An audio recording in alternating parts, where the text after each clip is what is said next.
Hi guys, today I will show you how can you use COUNTIFs formula in Excel. COUNTIF formula used for getting total count based on multiple criteria. So there will be multiple criteria ranges and multiple criteria cells. I have written here the whole function. In COUNTIF function you can use 1 to 127 criteria range and 1 to 127 criteria. So I will show you two examples. Let's go to first example. I have made person, state and total cells. I will get the total count of person per state. So I will use here formula. I will use here COUNTIF formula. I will write here COUNTIF and select the first criteria range as person whole range, and I will select the criteria cell. I will select the person. Then I will select the second criteria range as state, and I will select the second criteria cell here as state, and I will press enter. Now this is getting the total number of person per state. So Kamal Kumar is under state CA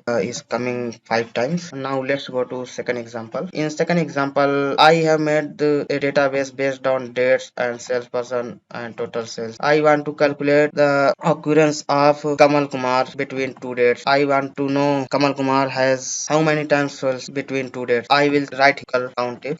I will select first criteria and a date, and I will make the first criteria. Here I will write greater or equal to the first date, and I will select here the second criteria. Then second criteria range is also same. I will select the date range, and I will make the second criteria here less or equal to and select the date which is needed. Now I will select the third criteria. I will select the person whole range, and I will select the cell person and bracket close and enter. So by this way, this is calculating the total number of occurrence of Kamal Kumar between two dates, 1 January to 15 January. So this is the use of COUNTIF formula. Thank you guys.